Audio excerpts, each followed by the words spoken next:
Hi everybody. In our last video, we learned a little bit about the history of the periodic table, and today you have the good fortune of learning more about the modern periodic table. So this means you get to learn more about our current understanding today of elements and atoms. Our modern day periodic table is arranged according to atomic number instead of atomic weight as it was originally arranged. Today, it contains over 110 elements versus the 63 that were known to Mendeleev, who you may remember is considered the father of the periodic table.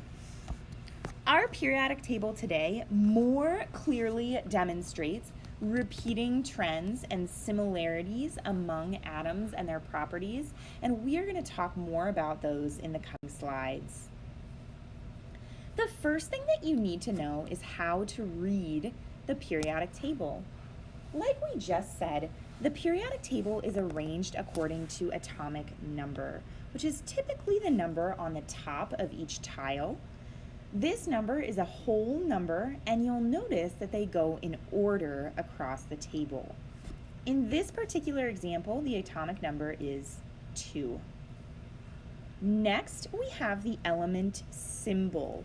This is 1 to 2 letters that serve as an abbreviation for the element itself. The first letter is always capitalized, and if there are 2 letters, the second letter is always lowercase. Next, we come to the element name. In this case, that's helium.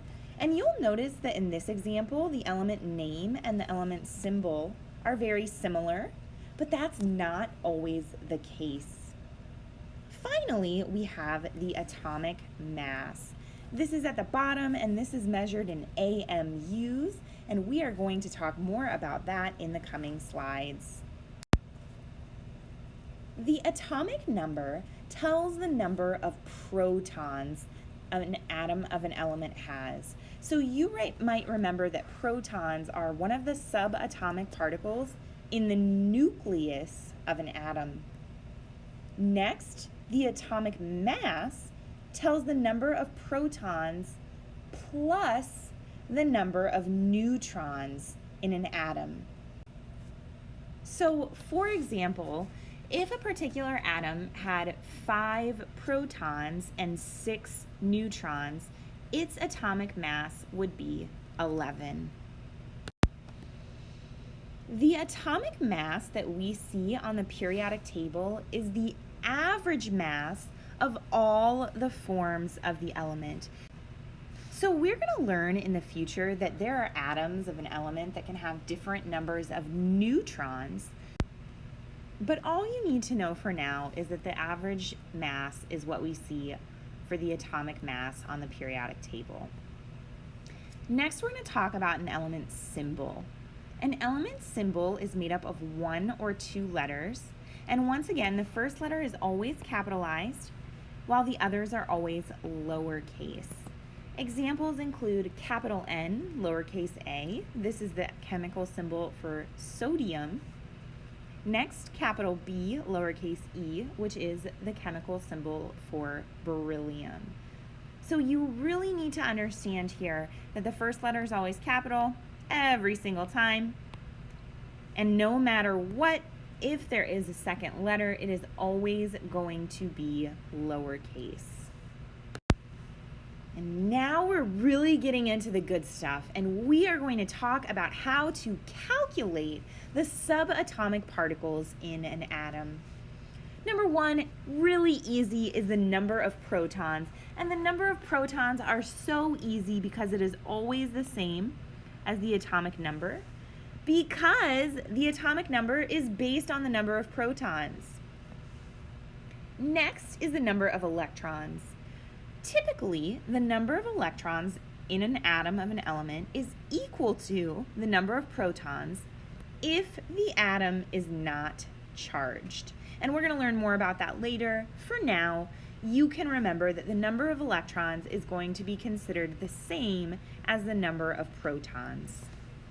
Finally, the number of neutrons which you might remember are found in the nucleus with the protons of an atom, are equal to the mass number minus the atomic number. In other words, the mass number minus the number of protons. This is because the mass number is equal to the number of protons plus the number of neutrons in an atom. And next we're going to do some examples of how to do that calculation. The first example that we're going to do together is right here with carbon. We can see this number 6, and this is the atomic number, which also represents the number of protons in carbon. So this lets us know that carbon has 6 protons. Next, this C, capital C, is the symbol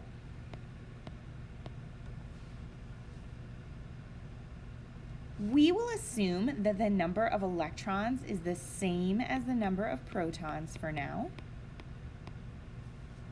And our last step is to determine the number of neutrons.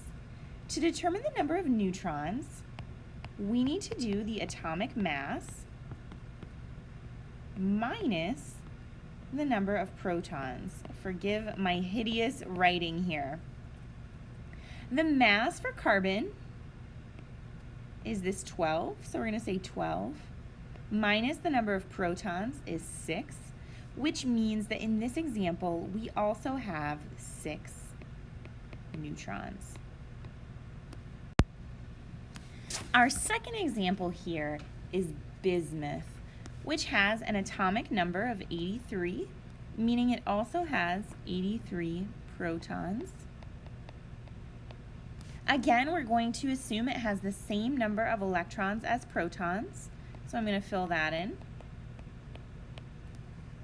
Its symbol is capital B, lowercase I.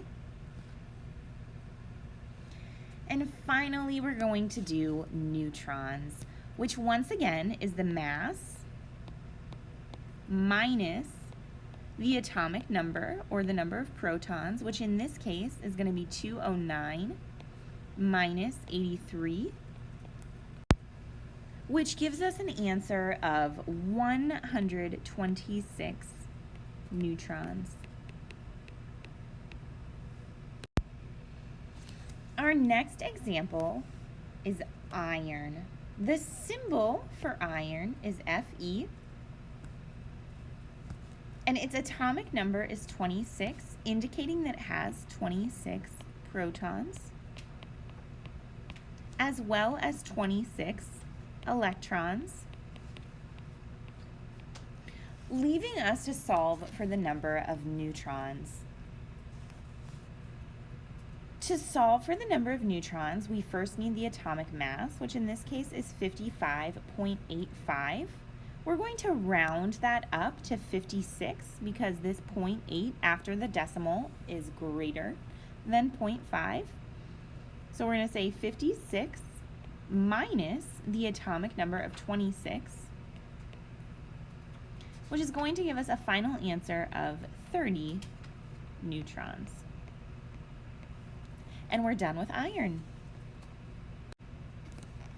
For our final example working together, we are going to do this last tile with an atomic number of 95. That lets us know that it has 95 protons, as well as 95 electrons. That's right, you got it. Its mass is 243 minus the number of protons, 95, allows us to solve for the number of neutrons, which gives us a solution of 148 neutrons. That is a lot of neutrons, my friends. And with that, we are finished with our examples of how to calculate subatomic particles based on our observations of the periodic table. Mass is Now we're going to learn more about how the periodic table is organized. It's organized into horizontal rows, which are also known as periods. And there are a total of 7 periods on the periodic table. So we can see here 1, 2, 3, 4, 5, 6. And this picture actually lacks the 7th period, but if this were a complete picture, we'd see another one right here. There are also 2 rows at the bottom of your periodic table that are a part of periods 6 and 7. And the reason that these are on the bottom and not inside of periods 6 and 7 is actually really simple, and it's just because they wanted to be able to print a periodic table of the elements on a single page. And that is the entire reason that those rows are on the bottom. In addition to periods, where the table is organized horizontally, the periodic table is also organized into 18 vertical groups, also known as families, which include things such as the alkali metals, the alkaline earth metals, transition metals, lanthanide, actinide, halogens, and noble gas families. So in addition to being organized in rows, we can also organize the periodic table into columns. Let's remind ourselves, are the columns going up? And the columns of the periodic table tell us a lot of important information about the elements inside of them. Elements in the same group, which you'll remember are the columns that go up and down, have the same number of valence electrons. Valence electrons are super important. They are the outermost electrons in an atom.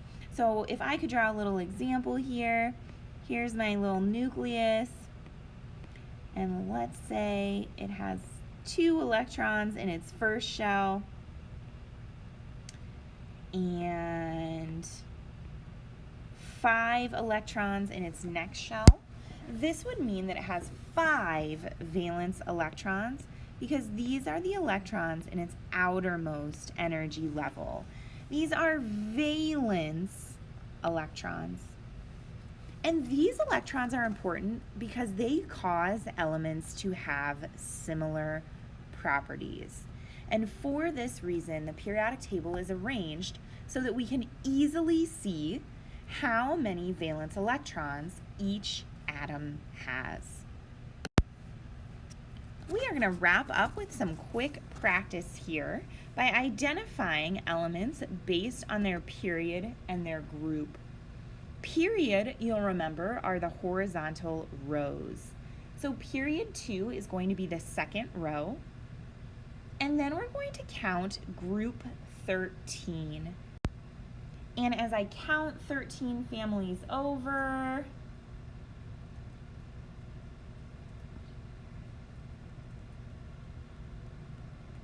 I can see that the element that this refers to is boron. If you were thinking the answer was aluminum, you need to remember that that first row of just hydrogen and helium counts as period 1. So period 2 actually starts with lithium and beryllium, and then we have to jump all the way across the table to group 13 in order to find boron. Next, we have period 5, group 6. So I'm going to count down to the 5th row, of which the first element is atomic number 37, rubidium, and then I'm going to count over 6 groups. And this lands on an element with a name that I had to look up in order to know how to pronounce correctly, is called molybdenum. If you are counting correctly, this element has the atomic number 42. Finally, we're looking at period 4, group 18. And I'm going to give you a pro tip. Group 18 is the last group. So I'm just going to go to the very last column of my table, and count down 4 rows. And this lands me on atomic number 36, which is krypton.